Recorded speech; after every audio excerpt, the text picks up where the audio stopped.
if that was a good segue to the 15-minute city, because now, I mean, we're getting into, futuring. And so Oh, yeah. I'm ready to hear more about, what you see for the future of Seattle, of major cities. Absolutely. And I come at this with a reminder for anyone who is listening. And as I talk about this every single time, the reason that we are trying to apply anything like a 15-minute city concept or any other similar concept of, in essence, removing cars is because the current way that we are living is destroying our environment and, in essence, will be the end of our civilization. And I know that's really big and really scary for a lot of people because it paints this level of uncertainty. But in essence, what we are saying is that the current way that we are doing things is not helpful and we have to change. So because we have to change, what is the change? So let me make sure I've got this straight. The burning platform here is that the current way we're doing things, driving cars, that is not something that is sustainable for humans. So the solution is this concept called the 15-minute city. Is that how I understand it? Okay. So can you tell us a little bit about 15-minute city, like as a concept? Like what does that mean then? So the vision of this solution for the problem, and as we were talking about just before this, there are many solutions to the same problem, but this is the one that I am most interested in, and a lot of people are interested in, is this essentially. You will drive significantly less if everything that you need is within a walk or rolling distance. So if you can go immediately outside, and for example, I live right by Broadway, so I am right by a post office, I'm right by a grocery store, I am next to my gym, I'm next to coffee. There are multiple options for restaurants. I'm trying to think of anything else I would use like a regular day. If I need to go further, there's like the light rail that's right there. So everything that I need in like a regular day is within maybe 5 blocks of where I live.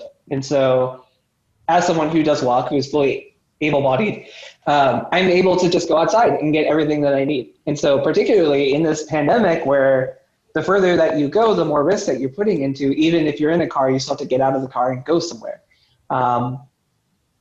It significantly reduces my risk, one, and then in the longer term, I don't need a car because everything is right here.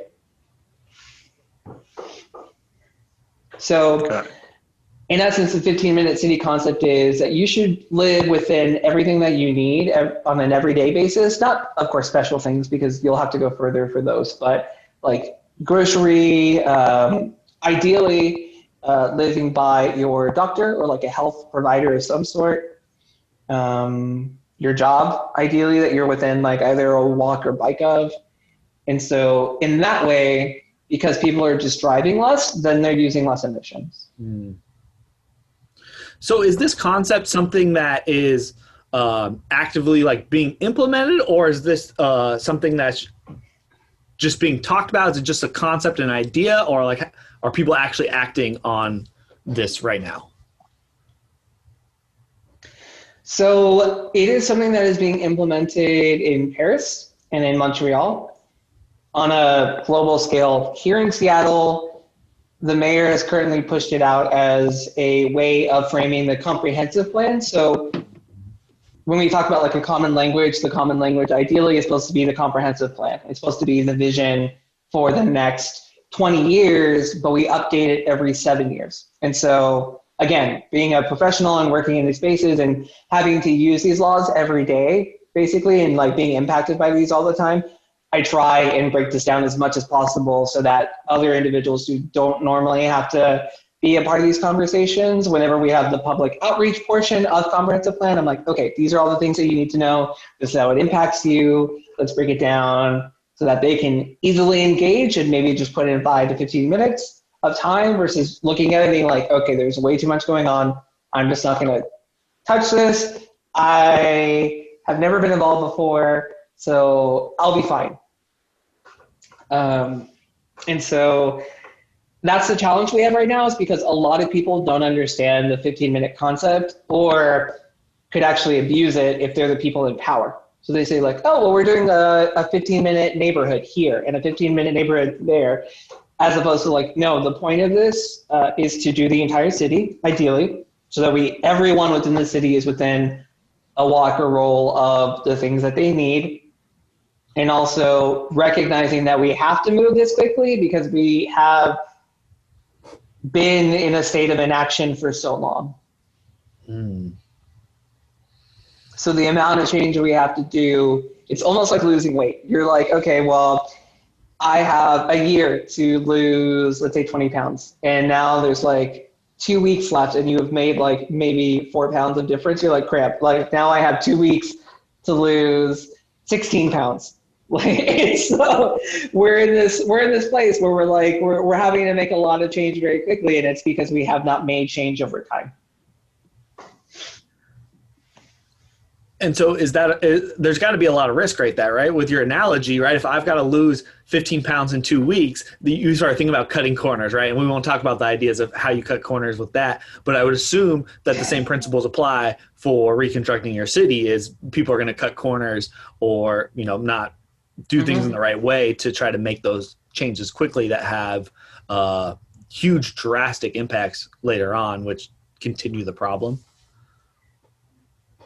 Absolutely. And one of the biggest challenges is that you still have those groups of individuals who don't want any change at all. And so how do you either nullify the power that they have to basically stop this, or how do you speak to their concerns in a way that ties into the work that you're trying to do? And so that's what I'm trying to figure out right now, honestly, is, okay, these are individuals who own their own house and have been fine for a long time. So it's what I call, it's not just like a NIMBY, which is no in my backyard. It's more like a fuck you, I got mine. Like I am going to be taken care of and I'm going to be okay. And trying to get these people to kind of zoom out a little bit and understand the larger repercussions of, okay, well, if we don't change this, and let's say the world gets worse, the climate gets warmer, people start to be unable to inhabit like most of Africa, the water levels rise, and so every individual who's living in the Pacific Islands has to move. Those people are going to come to very specific places, and that includes Seattle.